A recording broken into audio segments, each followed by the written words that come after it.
Is there life elsewhere in our galaxy? How does microgravity affect biological systems? Could it be the solution to certain diseases? And could humanity survive on another planet? The answers to these questions will shape our futures and change how we view life. However, acquiring this knowledge comes at a human cost. While astronauts are incredibly strong and smart, they are still human, and therefore unaccustomed to the microgravity and radiation experienced in space. This can cause them to develop harmful conditions in less time than humans on Earth. 32.5 million American adults suffer from osteoarthritis, making even simple tasks painful.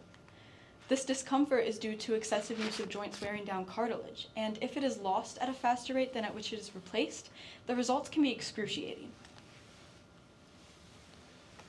Cartilage is made up of proteins in the extracellular matrix of cells called chondrocytes. When chondrocytes don't have enough energy in the form of ATP to perform protein synthesis, no new cartilage can be made, leading to the bone-on-bone grinding which characterizes osteoarthritis, or OA. On the ISS, microgravity and radiation cause OA to develop at an accelerated rate. These conditions lead to a decrease in molecules that hydrate cartilage and a hindrance of growth signals, so cartilage degrades easily and is unable to be naturally repaired in space. Luckily, there is a new photosynthetic therapy that may be the solution to the rapid deterioration of astronauts' cartilage.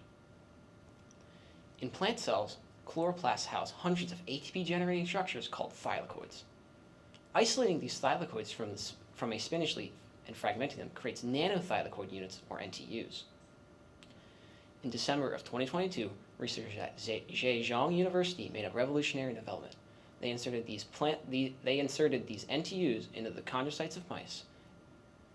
When red light was trained on the knees of these chondrocytes, the additional energy created through photosynthesis was enough for the chondrocytes to restart cartilage production, effectively reversing osteoarthritis. As you can see, the knee that received the NTU treatment looks similar to the healthy knee rather than the OA-induced knee, which shows lots of breakage.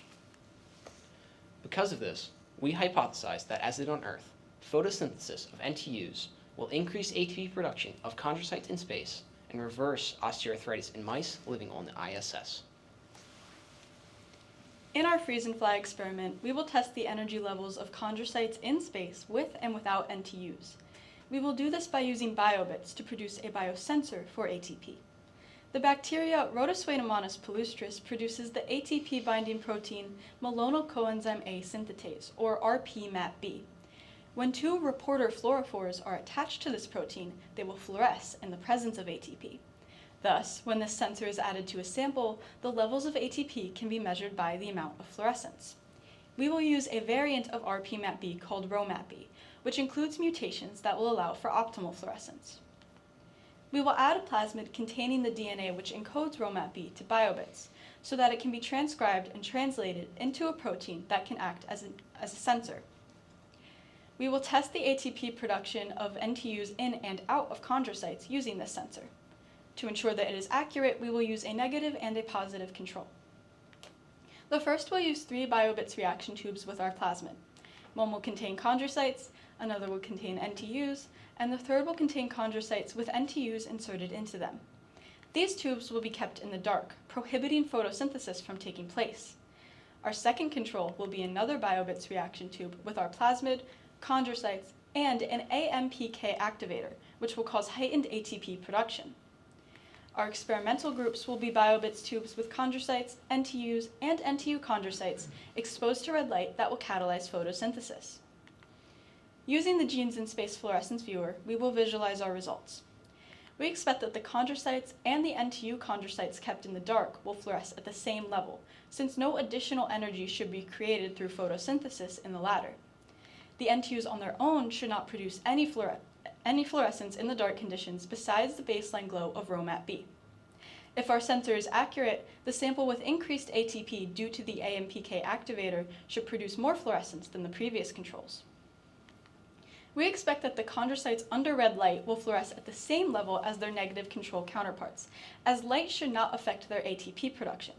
On the other hand, if photosynthesis successfully takes place, the NTUs and chondrocytes with NTUs should express more fluorescence in the light conditions than they did in the dark, due to increased ATP levels. Provided that NTUs increase ATP, we will need to test the treatment in an animal model to see if it can reverse osteoarthritis in space as it did on Earth. This brings us to our ambitious experiment.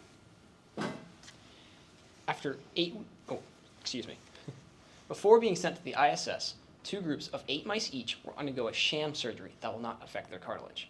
Another 2 groups of mice will be given an anterior cruciate ligament transection surgery. This procedure induces osteoarthritis by putting increased stress on the cartilage and causing inflammation. 10 days after the surgery, 1 group of the sham mice and 1 group of the injured mice will be injected with a buffer vehicle. The remaining 2 groups will be injected with our NTU treatment, creating 4 experimental groups. As a ground control, we will carry out this experiment on Earth with duplicates of each group. Every 3 days, the mice will receive their assigned injection, and for 30 minutes each day, they will have a red light trained on their knees. After 8 weeks of treatment, we will extract the mRNA from the chondrocytes of the mice using an RNA-easy kit. We will be testing this RNA for the presence of biomarkers of osteoarthritis. The most significant of these is cartilage acidic protein 1, or CRTAC1. Expression of this gene correlates directly with osteoarthritis progression and severity and is not associated with other forms of arthritis. Additionally, we will be testing for matrix metalloproteinases, or MMPs 3, 9, and 13 to better ensure accuracy. To detect these biomarkers, the mRNA will be reverse transcribed before being replicated and analyzed through qPCR. We expect the presence of these biomarkers to increase with osteoarthritis and decrease with our NTU treatment. To add redundancy to our experiment, we will use BioBits as a toe hold switch sensor to detect the presence of CRTAC1. To do this, a hairpin mRNA structure which encodes both CRTAC1 and a green fluorescent protein will be constructed. Because of the structure, the ribosome binding site and start codon for the translation of the green fluorescent protein will be blocked unless a complementary CRTAC1 mRNA is present. When it is, the hairpin will straighten out, allowing for a ribosome to bind and a green fluorescent protein to be expressed. The greater the amount of CRTAC1, the greater the fluorescence.